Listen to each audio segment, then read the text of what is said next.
Entonces ahora y entramos con cadenas globales de valor.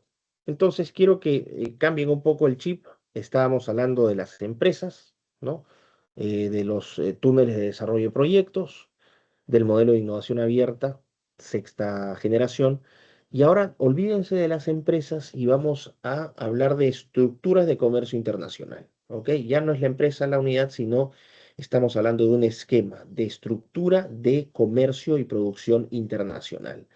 Y aquí entramos con el concepto académico de cadenas globales de valor, Global Value Chains. En las siglas es G, Global Value, B corta, C, GVCs, Global Value Chains o cadenas de valor, y otros incluso ya en el mundo del ejercicio, ¿no? Empresarial hablan de las famosas cadenas de suministro, ¿ok? Que es una especie de derivación de las cadenas de valor. ¿Y qué son las cadenas globales de valor? Bueno, vamos a pasar a explicar un poquito cuál es la idea, cuál es el concepto. Piensen en el planeta, piensen en el desarrollo de diferentes productos, piensen en el desarrollo de automóviles, de laptops, de muebles, da lo mismo, cualquier tipo de producto, ¿no? Vamos a tomar, por ejemplo, los celulares. Entonces, los celulares, ¿cómo se fabrican? Claro, sale Made in China.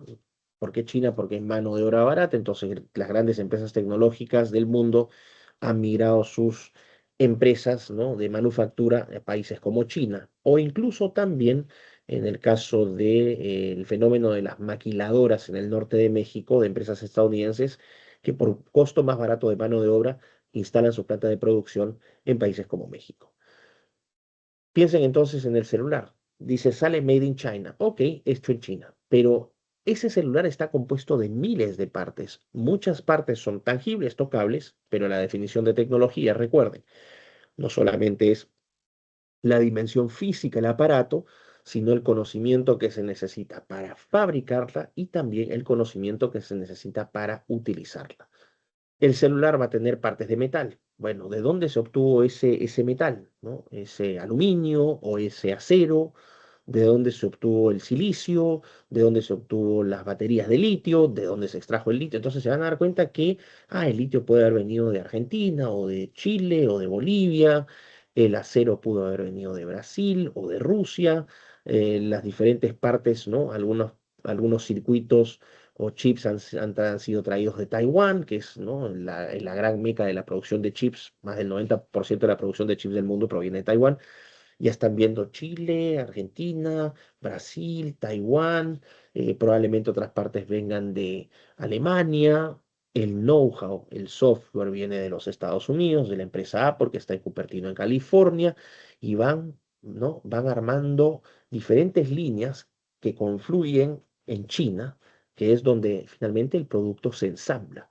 Pero cada una de estas líneas, ¿no? que conecta a China con los proveedores de los distintos elementos para construir ese celular, cada una de esas líneas es una cadena global de valor. ¿Por qué? Vamos a pensar, por ejemplo, en el litio. Ok, entonces en el litio van a tener una empresa minera en Argentina. Esa empresa minera va a explotar el metal, pero no necesariamente la va a transportar. Va a haber una empresa transportadora que va a llevar ese litio vamos a decir, al puerto. ¿Ok? Ahí se establece un vínculo en la cadena de explotación a puerto. En el puerto vas a tener otra empresa que va a ser una empresa naviera que va a llevar ese litio hacia el puerto de, no sé, Shanghái.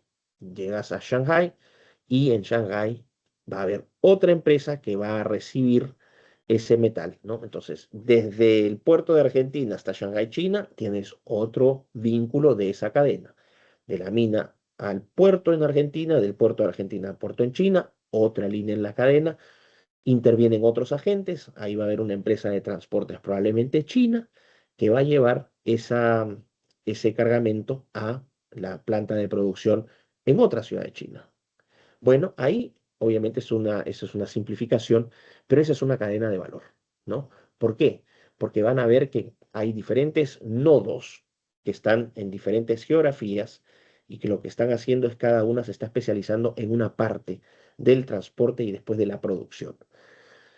¿A qué va esta idea? Lleven este ejemplo de la línea del litio desde un país al otro para desarrollar la batería, ¿no? Y llévenlo a las diferentes partes que se necesitan para desarrollar ese celular. Aquí hablamos de una manera clara, de una fragmentación geográfica, pero también una fragmentación funcional de sistemas de producción global. Fragmentación geográfica porque ¿no? los insumos provienen de distintos países, de distintas partes. Fragmentación geográfica y fragmentación funcional, porque unas se encargan de explotar metal, otras se encargan de transportarlo, otras se encargan de procesarlo, es decir, las funciones también van cambiando. ¿Y qué es lo que va sucediendo en cada una de estas etapas? Lo que hay es un proceso de transformación del insumo y a lo largo de cada una de estas etapas se va agregando valor a ese insumo que va desde, ¿no? desde recurso hasta consumidor final. Es decir, la cadena de valor del litio, en este caso para las baterías del celular de ese iPhone, no acaban en la empresa que fabrica el iPhone en China, sino que ahí van a tener otra explosión de cadenas, porque ese Apple va a ser distribuido en diferentes países. Ahí tienen otro vínculo de la cadena. Y en esta parte, la fábrica de los celulares en China le agrega muchísimo valor a todas las partes que provienen de abajo porque va a llevar el celular al consumidor final. Entonces, conceptos clave de la cadena de valor. Hay, ¿no? una fragmentación geográfica, una división de funciones o una fragmentación funcional en sistemas de producción de escala global y en cada una de estas etapas, ¿no? en la cadena se va pasando, ¿no? se va transformando el insumo, en cada una de estas etapas se va agregando valor y va hasta el consumidor final. Ahora, el modelo de cadenas de valor tiene cuatro dimensiones. El primero es el input-output. Lo que les acabo de decir, el input en este caso es el litio que es explotado en Argentina y el output es el celular terminado. Una parte de él, obviamente. Territorialidad, lo que hace referencia a la fragmentación geográfica. Entonces, otra dimensión de la cadena de valor es la territorialidad. Una cadena de valor está distribuida en distintos territorios. Tercer elemento, ¿no? o tercera dimensión importante de la cadena de valor. La idea de gobernanza. ¿Qué significa esto? Obviamente yo estoy haciendo una simplificación de esta cadena de valor del litio, pero cada una de estos, ¿no? La conexión entre un punto y otro punto establece relaciones de poder económico, de poder político incluso. Es decir, qué precio, ¿no? A qué precio el productor en China, o sea, cuando se recibe en puerto en China, le va a comprar, o sea, le va a pagar al transportador en Argentina por haber hecho ese viaje. ¿Qué porcentaje o qué precio le va a pagar el productor de Apple a la empresa de transportes que transportó ese litio del puerto en China a la fábrica? De ahí, una vez que salen los celulares con alto valor agregado, bueno, qué relación va a haber entre iPhone, ¿no? O entre la empresa Apple y las diferentes cadenas de sus locales de distribución, porque tiene las famosas iStores, pero no solamente los celulares Apple se venden en empresas, en tiendas de Apple, se venden en otras tiendas. Bueno, en cada una de estos vínculos o enlaces de la cadena hay relaciones de poder, ¿ok? Voy a dar un caso más clarificador todavía. La fibra de alpaca. Piensen en la fibra de alpaca. Ni siquiera estamos hablando de un producto de alta tecnología. Fibra de alpaca. Entonces tenemos que más de la mitad de las alpacas ¿no? del mundo, el 80% de hecho de las alpacas del mundo, se encuentran en el Perú. Pero no es que existan campos grandes de producción de fibra de alpaca. La mayor parte de estos animalitos están a cargo de pequeños, de campesinos, que tienen, no sé, pues, que tienen rebaños de 80 alpaquitas, 50 alpaquitas, los que tienen más quizás tengan 120, 150. De repente puede haber cooperativas, ¿no? de campesinos que se asocian y tienen 1.500 animales. Y así vamos, ¿no? generando. Pero vamos a pensar en el pequeño productor, el campesino ese que vive en el altiplano puneño, ¿no? Completamente aislado y que tiene sus animalitos. Bueno, lo que hace el campesino es, van a llegar, ¿no? En temporadas, vamos a decir entre marzo y agosto, va a haber la compra de esa fibra. ¿Quiénes llegan? El primer enlace de esa cadena que van a ser los jaladores. No, perdón, los rescatistas. Los rescatistas que son, no, perdón, estoy hablando de tonterías, los jaladores. Los jaladores que son campesinos también, que van a cada una de las familias campesinas y uno a uno le van negociando la fibra. Entonces hay un jalador que va a cubrir, vamos a decir, el área de, no sé, Mazo Cruz y alrededores. Entonces va a visitar a todos los pequeñitos productores y a todos ellos les va a comprar su fibra. Perfecto. Una vez que tienes esa fibra, ya tienes una primera etapa de la cadena. Ese jalador, después, ¿no? Van a ser obviamente cientos de jaladores, van a ir y van a llevar la fibra que le han comprado al campesino, la van a llevar a Juliaca. En Juliaca están los grandes almacenes de fibra de alpaca. Ahí hay otra cadena, otro enlace de la cadena. En Juliaca, estas empresas de acopio lo que van a hacer es, van a transportar la fibra hacia las grandes industrias textiles de fibra de alpaca que están en Arequipa.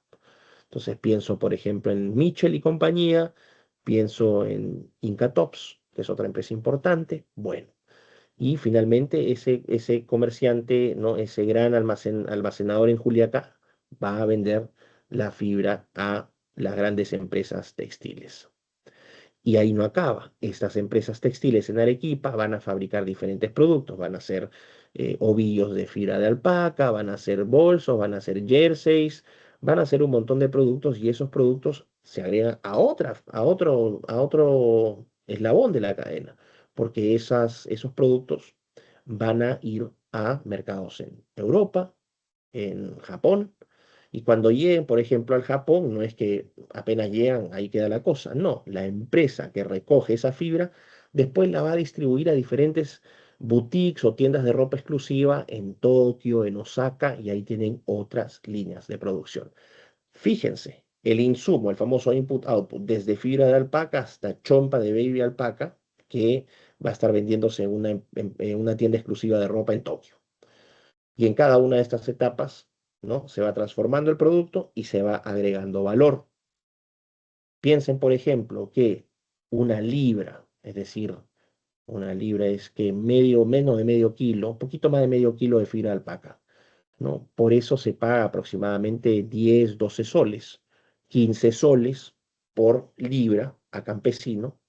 Y piensen después que una chompa de alta gama de fibra de alpaca, que probablemente se necesite que 3 libras de fibra de alpaca, es decir, 45 soles que serían pagados a los campesinos, esa chompa ya terminada cueste 10.000, 12.000, 14.000 dólares.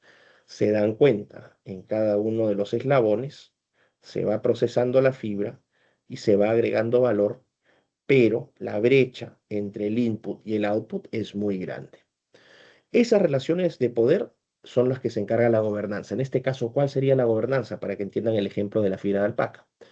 La relación de poder que hay entre el jalador y el campesino cuando están negociando.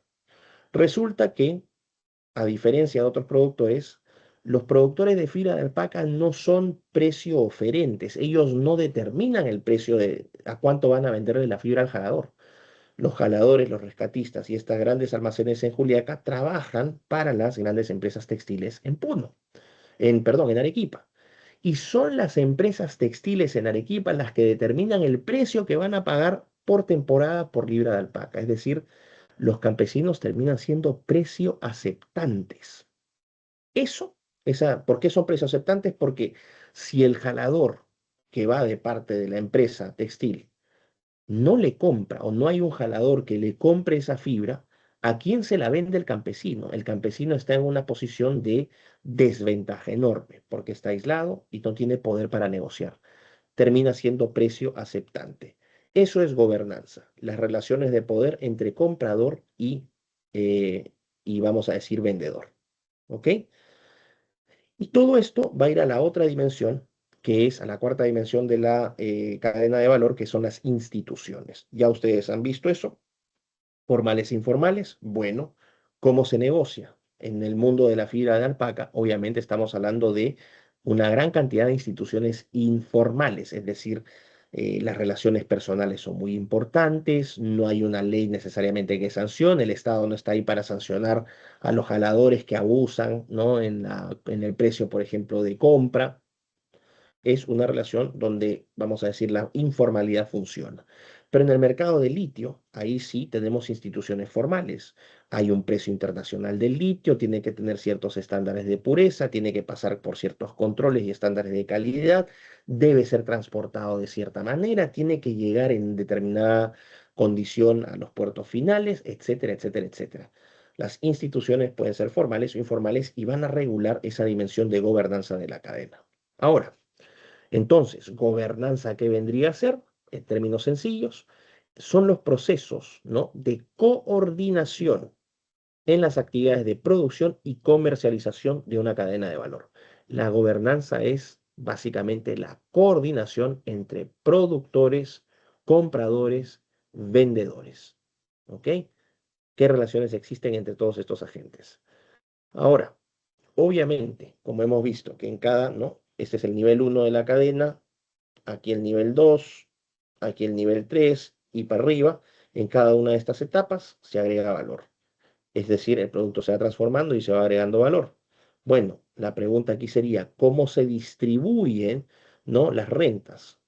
En lo que les decía, si al campesino se le paga por 3 libras 45 soles y el consumidor final paga 14.000 dólares por una chompa, ¿quién se está llevando el grueso de la renta que se genera a lo largo de toda esa cadena, desde insumo hasta producto terminado? Obviamente hay una enorme asimetría. El campesino chiquito recibe una miseria comparado, por ejemplo, con lo que recibe una boutique en Tokio que va a vender ese jersey a 14.000 dólares. Entonces, esos son los puntos de la cadena de valor, sirven no solamente para identificar quiénes están en los diferentes territorios, es decir, la fragmentación geográfica, quiénes hacen qué cosa, es decir, la fragmentación funcional que cumplen en esa cadena, cuánto valor se va agregando entre etapa y etapa de la cadena, entre eslabón y eslabón, y cómo se coordinan las relaciones de compra-venta, es decir, de producción y comercialización, la famosa gobernanza de esa cadena. Aquí tenemos un punto importante. ¿Y para qué sirve este modelo? Sirve para determinar o diagnosticar en dónde están las mayores diferencias o las mayores asimetrías. Y aquí hablamos del famoso upgrading. Es decir, el upgrade es mejorar algo, ¿no? Pasarlo de algo bueno a algo mejor. Es decir, un upgrading es una mejora. Y les pongo un caso práctico para que entiendan. La idea es, obviamente, cuando uno mapea estas cadenas, uno puede determinar quiénes son los actores que están en cada nodo, ¿no? Puede determinar qué funciones cumplen y puede determinar también cuál es la asimetría entre lo que producen y lo que venden. La idea es con el upgrading mejorar capacidades, sobre todo para aquellos que están abajito, para que puedan agregarle más valor y no se les quite de los actores de la cadena que están arriba. Les pongo el mismo ejemplo de la fibra de alpaca. Antes los campesinos lo que hacían simplemente, ¿no? Cada cierto tiempo utilizaban unas tijeras, o utilizan unas tijeras que son bastante toscas, se llaman lapiacos, y con eso van esquilando al animal. El problema es que los filos de esas tijeras manuales no son muy buenos y generan un enorme estrés en el animal porque produce muchos cortes. Entonces, un animal estresado, para el siguiente ciclo de producción, como está estresado, no te va a producir buena fibra. Entonces, ¿qué hacen? Simplemente esquilan, a veces no tienen ni siquiera lapiacos, lo van a hacer con vidrio cortado, lo van a hacer con latas, a veces oxidadas, y obviamente la calidad de los cortes no va a ser buena. Entonces, van a cosechar una fibra que es irregular, de mala calidad, y no necesariamente del largo de la fibra, necesaria para las industrias textiles. Las industrias textiles necesitan fibras que tengan máximo un largo de 7 centímetros. Pero pongamos que hay campesinos que no saben esto y creyendo que porque la fibra va a ser más larga les van a pagar más, terminan cometiendo ese error. Entonces, no cortan la fibra a los 7 centímetros, la cortan a los 10, 12.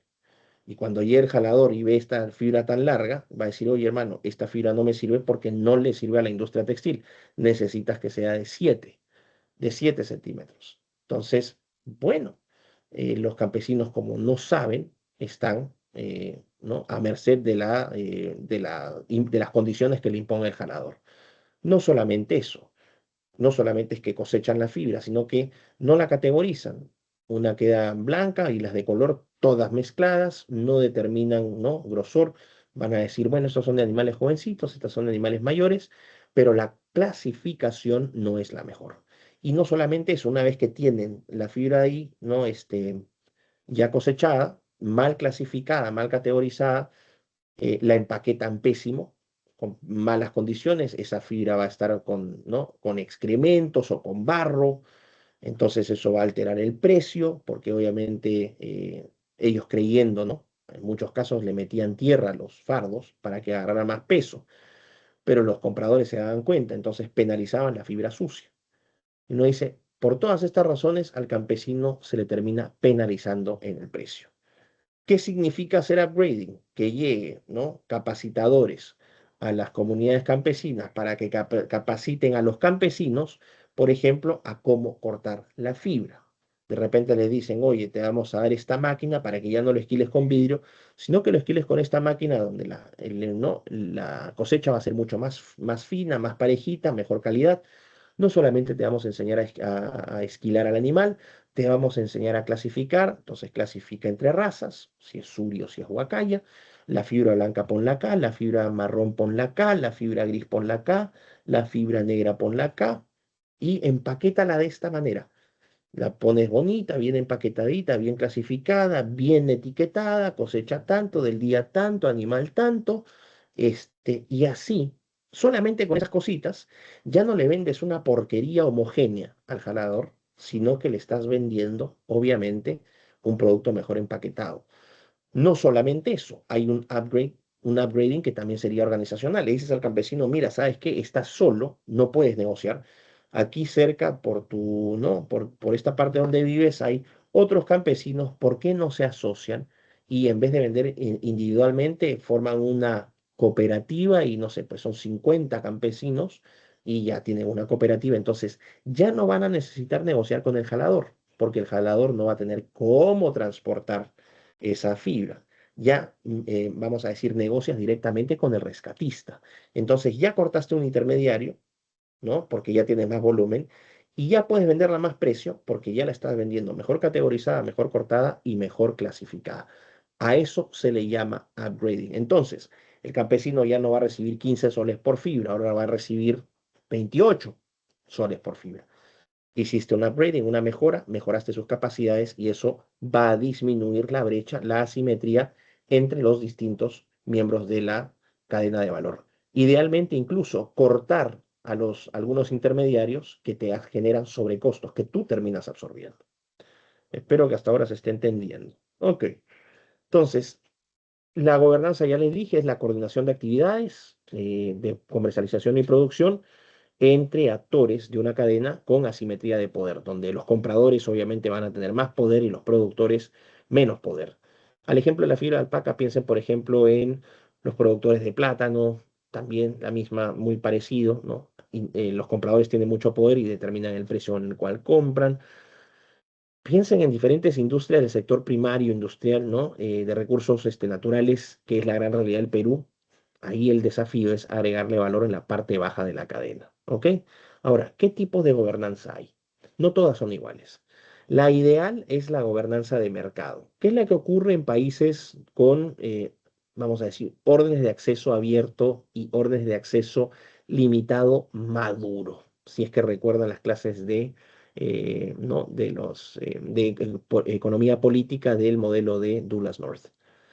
Piensen en países donde hay orden, donde las leyes funcionan, donde hay un poder judicial que, ¿no?, que permite sancionar a los pillos, ¿no?, a los abusivos, que evita los monopolios. Bueno, ahí la cuestión es muy fácil. La gobernanza de mercado es, tú vienes y el vendedor está ahí, tú le dices cuánto cuesta y el vendedor te dice 10. Ah, perfecto. ¿Y tú cuánto me vendes? 11. Ya, ok, me voy con el de 10. No interviene nadie más, solamente, no hay ningún intermediario, solamente tú directamente con el vendedor. A esa gobernanza se le llama gobernanza de mercado porque el precio va a estar única y exclusivamente determinado por la oferta y la demanda. No hay distorsión.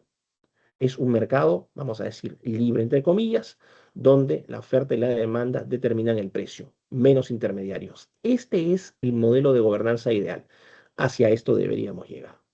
Pero también hay otra gobernanza que es modular, donde vas a tener, por ejemplo, un gran comprador que va a tener diferentes proveedores y en este caso, ese comprador va a determinar el precio, ¿no?, de compra de los diferentes insumos que los proveedores les están dando y a eso se le va a llamar gobernanza modular. Un productor con diferentes proveedores que le van a dar ese producto, ese servicio. Después tienes una gobernanza relacional, ¿no?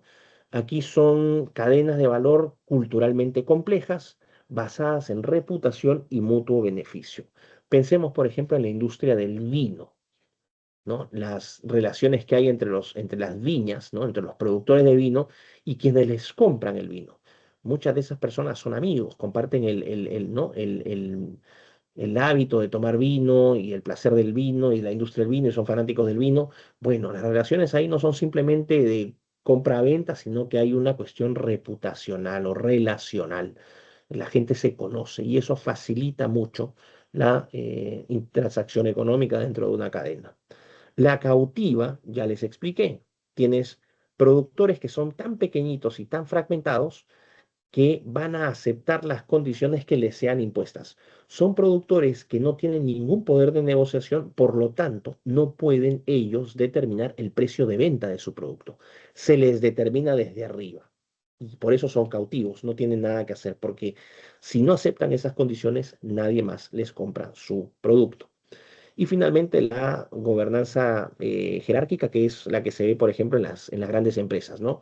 Tienes un gerente general, los gerentes de áreas, gerentes de subáreas, jefes de áreas, trabajadores, ¡pa! Ahí es una estructura vertical y muy centralizada. El poder está en las cabezas, desde el CEO, gerentes hacia abajo. Esta parte de los determinantes de gobernanza no es necesario. Aquí sí es solamente para expresar de manera visual lo que les acabo de explicar, ¿no? Vean la gobernanza de mercado, donde sale market, ¿no? Tienes oferentes, suppliers abajo, compradores, o sea, clientes en la parte de arriba, se unen ¿no?, en el espacio conocido como mercado y el precio determina cuáles son, o sea, el precio es determinado por esa interacción. La modular, tienen un productor con sus proveedores abajo. La relacional, relaciones de confianza. La cautiva, donde el productor es básicamente precio aceptante. Y la jerárquica, que es interna dentro de las empresas, que también establece una jerarquía y una verticalización del poder. De más sencilla a más compleja, van a ver que la gobernanza de mercado es la más sencilla, es la menos compleja, porque simplemente comprador, vendedor, precio. Ahora, fíjense en las relaciones de poder que van a encontrar dentro de una gran empresa, a través de su jerarquía, de su organización, de su estructura como empresa. Diferentes puestos, responsabilidades, ahí la complejidad, la coordinación es mucho más difícil. Y también las relaciones de poder también son más marcadas. Así que eso. Y finalmente, ¿no?, el concepto de upgrading que ya habíamos visto, ¿no?, donde les di el ejemplo de la fibra de alpaca, de los productores de fibra de alpaca, cómo se les puede mejorar sus capacidades para que la asimetría de las rentas, es decir, la diferencia entre los ingresos no sea tan alta y puedan generar más. No todos los procesos de upgrading son iguales. ¿Cómo se pueden atacar? Y esto es lo importante. Las cadenas de valor vienen a ser como herramientas de diagnóstico que permiten corregir a través de un modelo teórico cuestiones prácticas muy importantes, porque nos permiten diagnosticar dónde están los problemas, dónde están las diferencias. El tipo de upgrading que podemos hacer upgrading de productos, es decir, a los que se les va a capacitar para que hagan no solamente, no repitan el mismo producto, sino que tengan capacidades para hacer nuevos productos o servicios y mejorarlos en calidad, mayor precio. Pueden también ser capacitados en cuanto al proceso, es decir, que en vez de cortar la fibra con los lapiacos, que lo corten con una esquiladora mecánica. Esto hace más eficiente, más rápida y más barata la producción. Pero también pueden ¿no? Pueden hacer el upgrading en cuanto a sus funciones. ¿Cómo? No solamente hacen lo que siempre hacía, que era cortar la fibra de alpaca, sino que funcionalmente ya no solamente van a ser esquiladores y vendedores, sino que van a ser esquiladores, van a ser clasificadores, ¿no? Van a ser embaladores, incluso transportistas, ellos pueden transportar su propia fibra y ahí a través de la adquisición de esas nuevas funciones pueden generar más renta. Y finalmente una que es más de corte teórico, un upgrading intersectorial, que se ve en casos muy específicos, es decir, adquieren capacidades en un sector o en una industria que después pueden utilizar en otro sector o en otra industria. Por ejemplo, una persona que ha trabajado en un restaurante toda su vida, como chef o vamos a decir como sommelier, esa capacidad después, si es que por ahora el restaurante quiebra, la puede traspasar a hotelería, ¿no? Ya no va a ser un sommelier de un restaurante, ahora trabaja brindando cursos a turistas, ¿no? En hoteles. Bueno, no, es una capacidad que le va a servir para uno, dos o más sectores.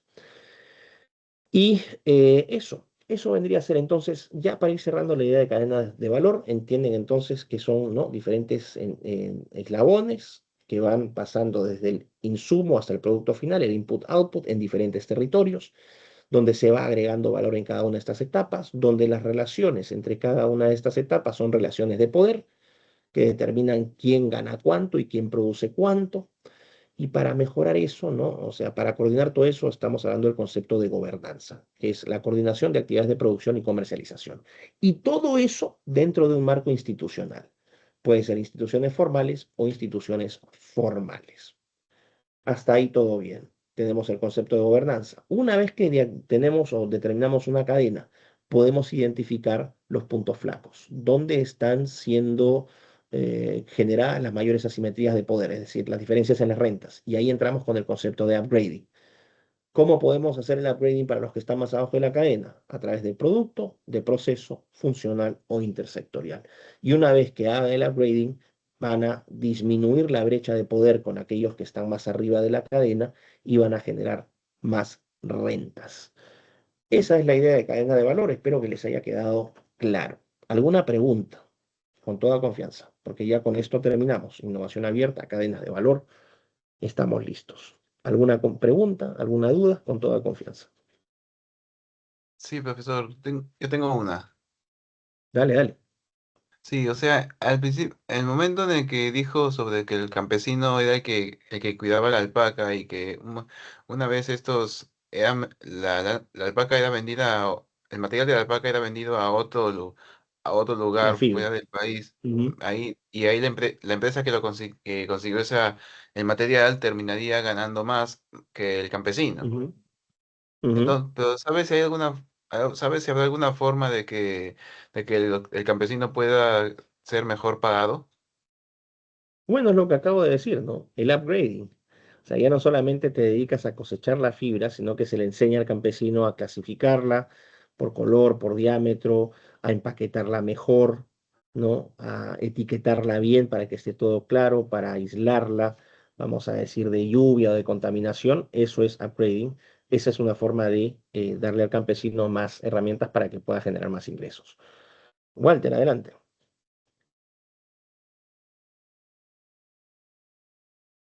Profesor, ¿qué tal? Buenas noches. Sí, Hola. algo también parecido pasaría con Starbucks, ¿no? Porque, por ejemplo, Starbucks tiene como que una negociación justa con los campesinos, con los que hacen, bueno, siembran su café y también Ujú, les venden, pues, ¿no? Creo que a Starbucks como que tiene, como que cuando venden el café dice que les dan un 10% más del precio del mercado a los campesinos por su café. Y es más, creo que también ellos asesoran a sus proveedores de café, o sea, a la gente de campo, como es en Jaén, para hacer una mejor selección del grano, como usted dice, también a ujú. los que tienen los de la alpaca, tengan un mejor cuidado con los animales, pues, ¿no? Creo que lo mismo pasaría con el café, algo así. Es exactamente lo mismo, es un buen ejemplo, ¿no? Estas industrias primarias de recursos naturales o de productos agrícolas o animales son probablemente las cadenas más fáciles de estructurar. Pero esa es una forma de hacer upgrading. A ver, si la empresa, si Starbucks le paga más al campesino, No necesariamente ahí hay upgrading, simplemente la empresa está funcionando como una especie de benefactora.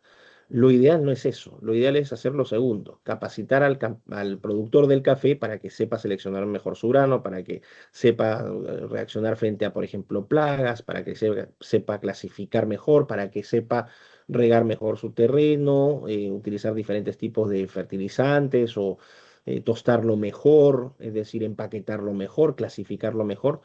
Esa es la capacitación que le permite a ese campesino, a ese productor de café, vamos a decir productor de café, no campesino, para entregar un insumo todavía en materia prima de mayor calidad. No hay procesamiento probablemente del café todavía, es decir, no le agrega valor industrialmente, pero sí agrega valor al empaquetarlo y presentarlo mejor. Así que ahí tendrías un ejemplo de también reducción de brecha a través de upgrading de producto o de proceso. Así que muy bien. Bueno, ¿alguna pregunta más? ¿O ya estamos todos bien? Yo creo que estamos todos bien, si no ya hubiese habido una avalancha de preguntas, pero asumo que están con hambre y quieren descansar. Compartimos ese deseo, pero espero que haya quedado claro. ¿Ok? Esto es todo lo que vamos a ver en cuanto a clases. Y espero también, y con esto voy cerrando, que más allá de la parte técnica o teórica de estas clases, ustedes hayan tratado de entender la esencia de este curso, que es culturícense, ¿no? Aprendan de diferentes cosas. En mis clases se han dado cuenta que yo veo temas de historia, metopolítica, metoeconomía, incluso arte, finanzas, filosofía, antropología. Eso les da una amplitud. Espero que hayan sacado eso del curso y que los conceptos que les he enseñado, claro, los manejen, pero no es esencial. Lo esencial es que entiendan que el mundo cada vez es más complejo, que se les viene una competencia muy dura y tienen realmente que convertirse de alguna u otra manera en gatekeepers. ¿Ok? Ese es mi deseo. Ya el próximo lunes entonces empezamos con los trabajos grupales, grupos uno y 2. Así que nos vemos el próximo lunes. ¿Ok? Un fuerte abrazo. Muchas gracias, profesor. Hasta luego. Gracias, Hasta ingeniero. luego. Buenas noches, profesor. Gracias, Leo.